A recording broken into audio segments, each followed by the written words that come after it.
안녕하세요, 핑문스터입니다. 내일 일정이 있어서 오늘 분석 영상은 평소보다 빠르게 업로드합니다. 보통 제가 오프닝을 할 때 어제 분석 결과를 얘기하면서 시작하는데요. 어제 경기 공유한 두 조합인데 오늘은 일찍 업로드하는지라 아직 결과가 안 나와서 어떻게 될지는 모르겠네요. 꼭 올킬하기를 기원하며 그럼 오늘 경기 분석 시작합니다. 첫 번째 경기는 폴란드와 네덜란드의 경기입니다. 폴란드는 수월한 본선 진출이 예상되었던 유로 예선 2조에서 3위를 기록하며 본선 직행 티켓을 따내는 데는 실패했는데요.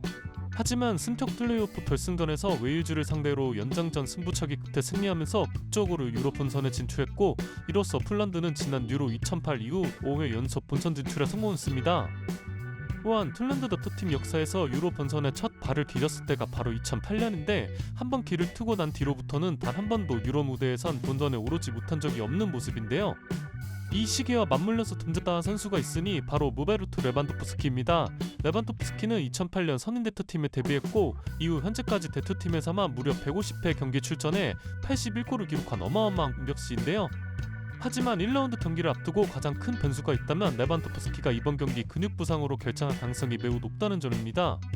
레반도프스키가 최근 대표팀에서 득점력이 아쉽기는 하나 여전히 핵심 전력이며 상대 수비에게 있어 경계 대상 1호가 되는 선수인 만큼 이 선수의 결장은 매우 아쉬울 겁니다.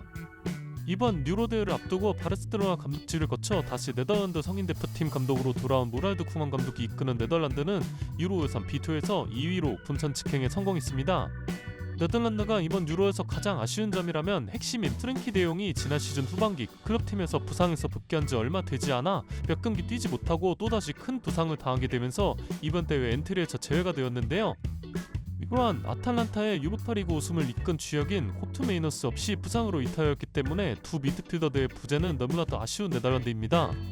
하지만 PSV 미드필더 듀오인 예르디 스아우턴과 조이 테이르만이 지난 시즌 클럽팀에서 최고의 호흡과 활약을 펼쳤다는 점에서 우려하는 것만큼 경기력에 큰 영향을 미칠 것 같지 않다는 생각이 제 의견입니다. 네덜란드는 이번 대회를 제외하고 1976년 이후 치러진 총 12번의 유로 대회에서 1984년과 2016년을 제외하면 모두 본선에 진출했었는데 일단 네덜란드는 본선 무대에만 올라오면 토너먼트 진출은 100% 확률로 성공하고 있는 모습입니다. 우조를 보면 폴란드, 오스트리아, 프랑스, 네덜란드가 경쟁하게 되었는데 참고로 네덜란드는 유로 예선 B조에서 프랑스와 함께 속했었는데 두 번의 맞대결에서 모두 패배했습니다. 본선 무대에서는 또 다를 수 있겠지만 네덜란드는 토너먼트 진출을 위해선 폴란드와 오스트리아를 상대로 승점을 확보하는 것이 매우 중요하다고 볼 수 있겠습니다. 또한 1라운드에 레반도프스키가 결장하는 폴란드라는 점에서 네덜란드에게는 승점 3점을 획득함에 있어 이만큼 더 좋은 찬스가 없을 거라 생각해 네덜란드의 승리를 추천드립니다. 두 번째 경기는 세르비아와 잉글랜드 경기입니다. 오늘 1시에 있을 슬로베니아 덴마크 경기는 시간상 준비하지 못했고 이 경기 피카 코멘트는 공유방에서 따로 공유할 예정이니 궁금하신 분들은 댓글 참고 바랍니다. 세르비아는 세르비아 몬테네그로에서 세르비아로 분리된 이후 지난 4번의 유로 대회에서는 본선 진출에 실패했었지만 이번 유로 2024에서 4번의 실패 끝에 5번 만에 드디어 본선 진출에 성공한 모습입니다. 세르비아는 유로 예선 G조에서 2위로 본선 진출에 성공했고 C조 텐선 고려했을 때 충분히 토너먼트 진출까지 노려볼 수 있을 정도로 이번 대회에서 스쿼드 퀄리티가 상당히 괜찮다고 보여지는데요. 버터팀에서 엄청난 득점력을 보여주는 미트로비치와 세르비아 공격의 미래 두산 블라우비치 그리고 연계 능력이 뛰어난 베테랑 두단 타디치의 존재는 굉장히 위협적입니다. 클럽팀에서 코스티치와 정부한 은바크로스 이후 드와부치의 득점 패턴은 유벤투스에서 자주 볼 수 있는 득점 패턴 중에 하나였죠. 주전급 선수들이 대부분 현역 빅리거이거나 빅리그 출신 선수이기 때문에 경쟁력은 충분해 보이는 세르비아입니다. 그 전과 잉글랜드는 그 명성과는 달리 국가대표팀에서 성적은 항상 아쉬웠습니다. 처음이자 마지막 메이저대회 우승이 1966년 자국에서 펼쳐진 월드컵 우승이 유일하죠. 하지만 지난 유로 2020에서 결승전에 올랐었고 이탈리아를 상대로 승기차비 끝에 아쉬운 준우승에 그쳤지만 이번 대회에서는 대부분 베팅 업체는 잉글랜드의 우승 가능성을 매우 높게 보고 있을 정도로 강력한 팀이 되었습니다. 수비부터 공격까지 포지션 전역에 걸쳐 부족한 곳이 없다고 생각되고 특히 현재 유럽에서 손꼽히는 스트라이커 해리케인과 부카요 사카, 주드 벨링엄, 필포든으로 이어지는 이 선은 네임밸류로만 봐도 오금이 저리게 됩니다.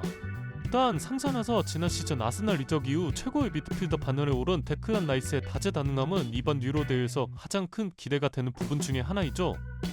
하지만 화려한 스쿼드와는 달리 유로 본선 진출을 확정지었던 이후 치른 지난 친선전 4경기에서 잉글랜드는 1승 1무 2패로 좋지 못했습니다.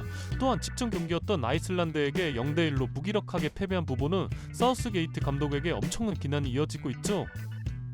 하지만 제가 지난 분석에서도 얘기했었듯 동선에 오면 180도 달라지는 팀들이 많습니다. 저는 잉글랜드도 그중 한 팀이 될 수 있을 것이라고 생각하는 것이 젊고 능력 좋은 선수들이 주축을 이루고 있고 또 포텐셜이 정말 어마어마한 팀이라고 할 수 있죠. 이번 방구를 앞두고 한 가지 약점이라면 바로 공중볼 수비인데 세르비아는 밀린코비치 사비치, 미트로비치, 블러비치가 모두 동중볼에 굉장히 강점이 있는 선수들이고 앞서 말했듯 코스티치가 긁히는 날에는 왼발 크로스가 상당히 정교합니다. 잉글랜드는 공중볼에 강점이 있는 수비수인 해리 맥가이어가 부상으로 아쉽게 최종 명단에서 탈락하였고 골키퍼 조던 픽푸드는 골키퍼치고 작은 신장이 185cm로 공중볼 수비에 리스크가 있는 골키퍼라는 점입니다. 잉글랜드의 승리를 예상하면서도 세르비아도 충분히 득점을 올릴 가능성이 높다고 생각되어 이 경기는 잉글랜드의 승리 그리고 2.5 오버와 양팀 득점 성공으로 추천드리겠습니다.